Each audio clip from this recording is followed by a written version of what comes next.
Non, là, non, pas du tout. Je fais jamais ça.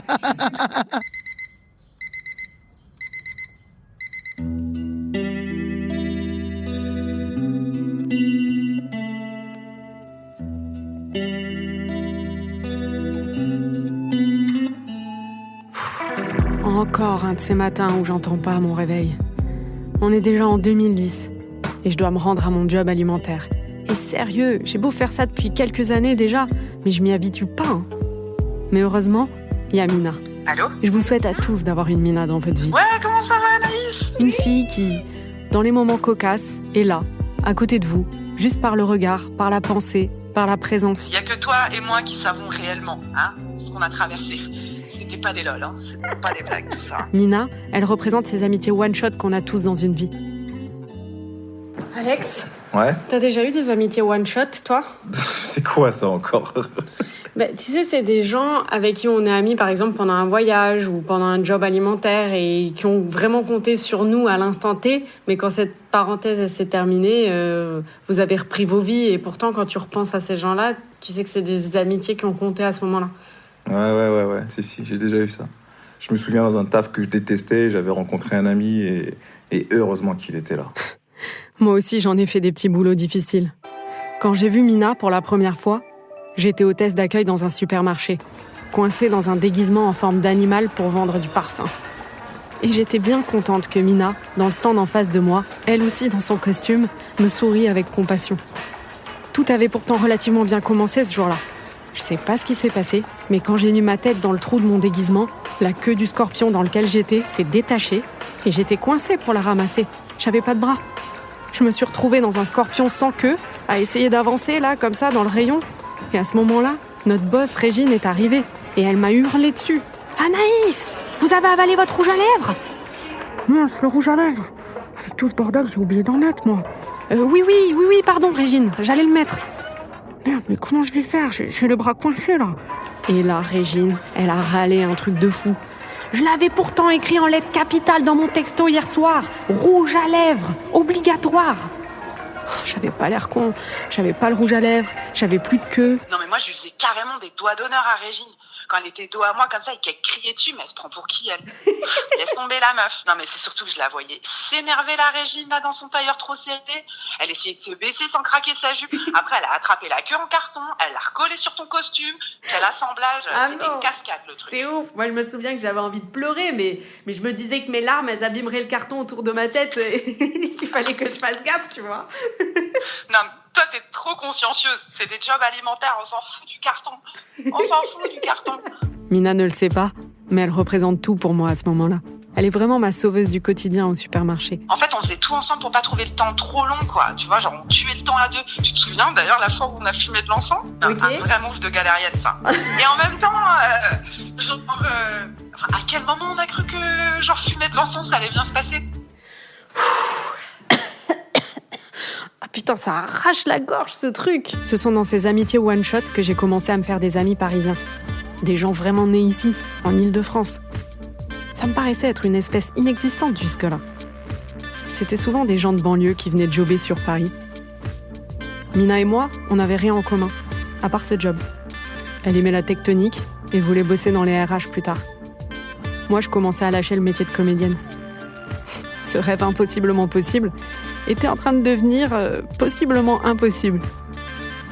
Et fabriquer des films, c'est un truc qui émergeait dans ma tête. C'était plus excitant encore que de jouer. J'apprenais le montage sur YouTube, je commençais à donner naissance à des courts-métrages dans ma chambre, en filmant des gens que j'aimais bien.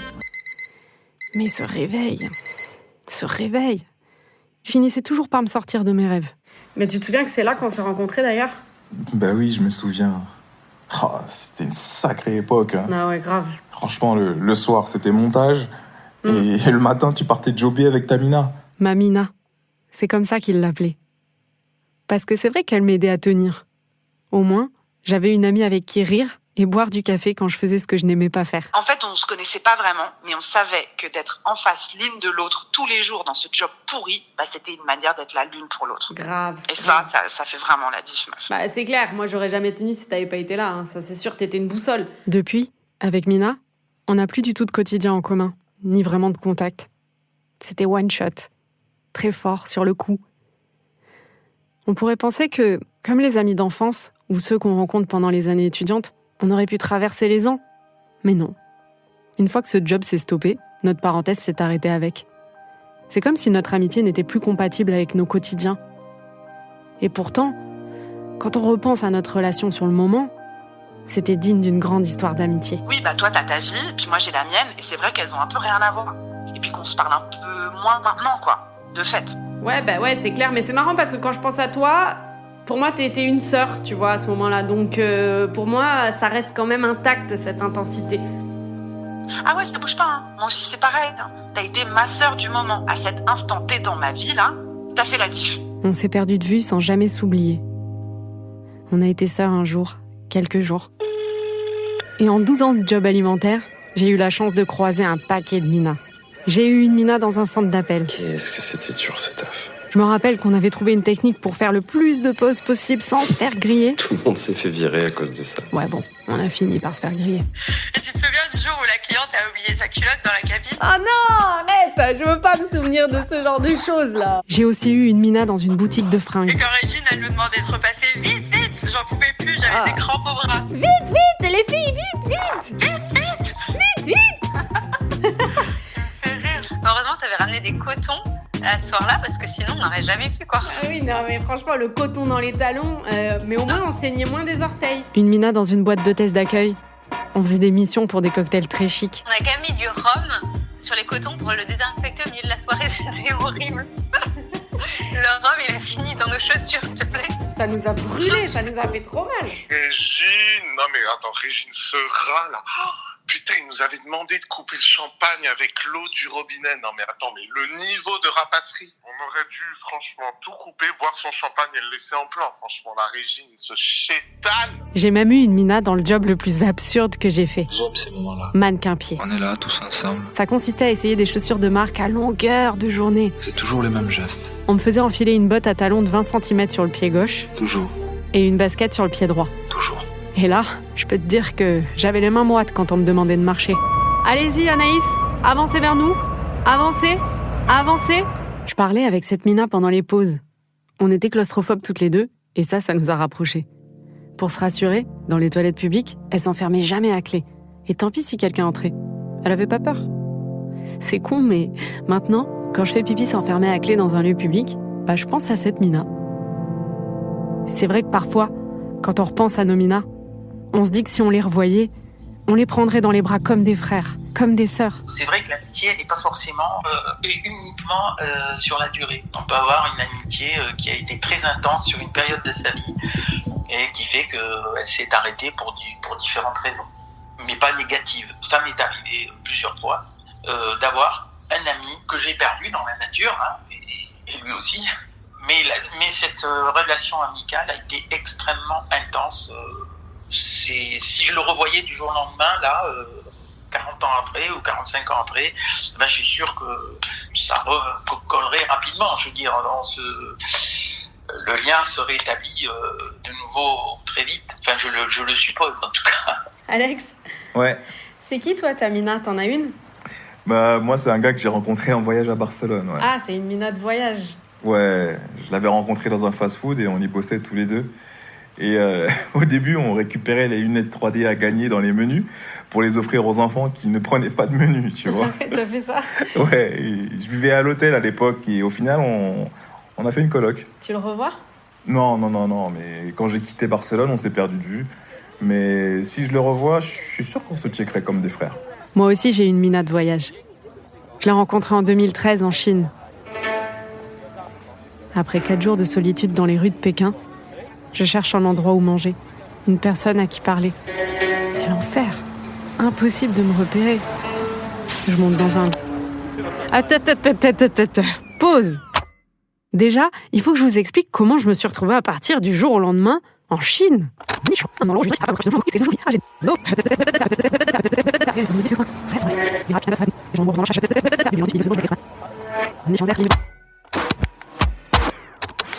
Un soir, je travaillais dans un grand restaurant avec mon petit costume obligatoire, tailleur noir, talons de 12 en plastique, collant cher par 40 degrés. Avec Régine qui nous saoulait, Mina et moi. On avait beau lui dire qu'on avait trop chaud avec les collants, elle arrêtait pas de nous dire « Mais non, les filles, c'est plus féminin, ça vous galbe la jambe ». Cette Régine-là aussi, c'était le genre à nous envoyer des textos la veille pour tout vérifier. « Salut les filles, j'espère que vos jambes sont bien épilées pour demain. Merci de répondre par message épilation OK. Allez, on vient avec le sourire pour un nouveau service demain ? Bisous avec cœur, étoile, smiley qui pleure de rire, soleil, encore une étoile, un globe du monde, cœur rouge, cœur rose, cœur rouge, cœur rose, cœur bleu. » Bon, ce soir-là, au restaurant, je faisais ma pause tranquille dans la cour intérieure avec Mina. On avait descendu nos collants jusqu'aux chevilles le temps d'une clope. Et tout d'un coup, mon téléphone a sonné. À l'autre bout du fil, une femme m'annonce que mon premier court-métrage, fait dans ma chambre quelques semaines plus tôt, vient de recevoir un prix. Un prix ? Oui, un prix. Dans un festival de cinéma franco-chinois et que je suis invitée à Pékin. Elle me propose de venir récupérer le prix sur scène dans 30 minutes dans une soirée parisienne. Régine n'a pas voulu que je parte. C'était tendu dans les négoces. Ah, je me suis énervée ce soir-là. Hein. C'est parti en cajou. Mina a rassemblé mes affaires et me les a jetées à la figure. Elle m'a fait passer par les vestiaires, a ouvert l'issue de secours et je me suis mise à courir avec mon petit costume dans la rue et j'ai entendu Régine qui hurlait au loin « Si tu pars, tu reviens pas, tu m'entends ?» Je m'en fous, je vais en Chine, Régine.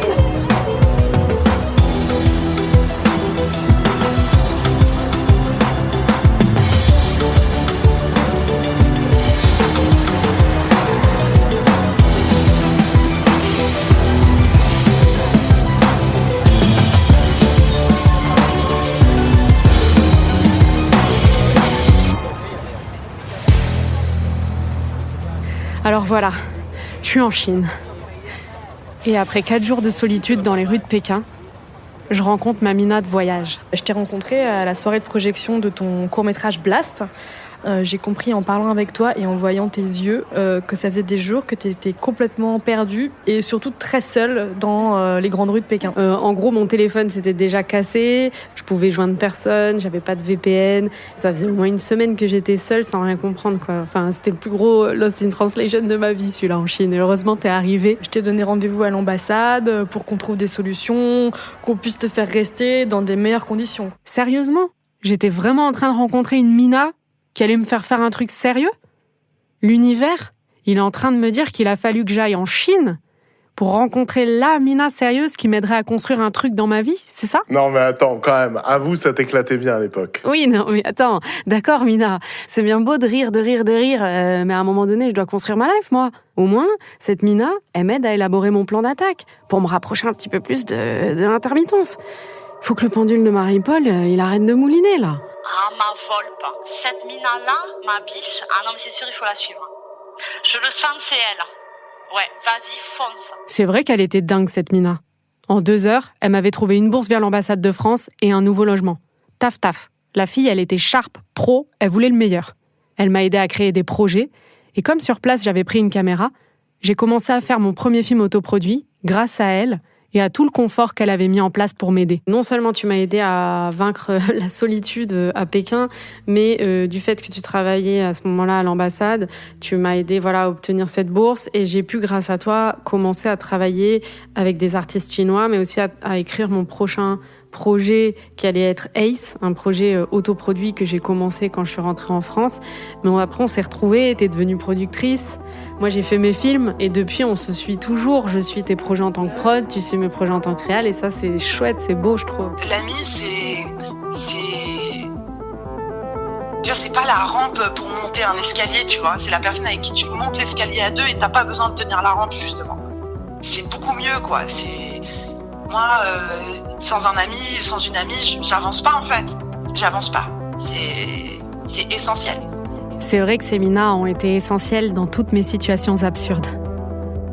Parfois, l'amitié n'a pas besoin de vivre sur les années pour être solide, pour nous sauver de l'ennui. Si je n'avais pas eu cette armée de Mina à mes côtés, le temps aurait été plus long dans un déguisement en forme de scorpion. Jamais on n'oubliera. Ça reste dans une boîte à chaussures. Eh ben tu vois, ça rentre. Je te l'avais dit, on finit toujours par faire rentrer tout dans les boîtes. À mon retour de Chine, j'en étais sûre. Maintenant, je ferai des films. j'ai recontacté les amis qui avaient joué dans mon premier court-métrage pour faire un nouveau film avec eux.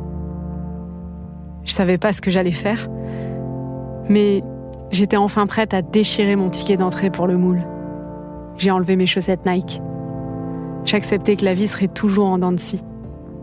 J'avais plus envie de jobber, mettre des tailleurs, rentrer dans des chaussures trop petites, mettre du rouge à lèvres pour faire plaisir à Régine.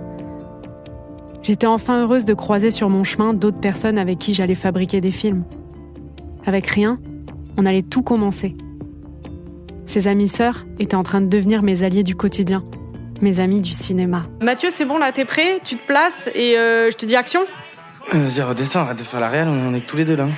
Oui, bah ça va, c'est bon, on est tous les deux, mais c'est quand même un tournage. Non, mais je suis dedans là, j'ai pas l'air d'être dedans.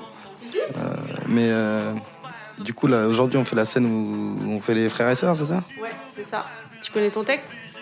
Ouais, je connais mon texte, mais en fait, si tu dois faire ma sœur, que je dois faire ton frère, qui c'est qui va filmer? Je mets la caméra sur le trépied, j'appuie sur play et on y va. Ok, merci Tarantino.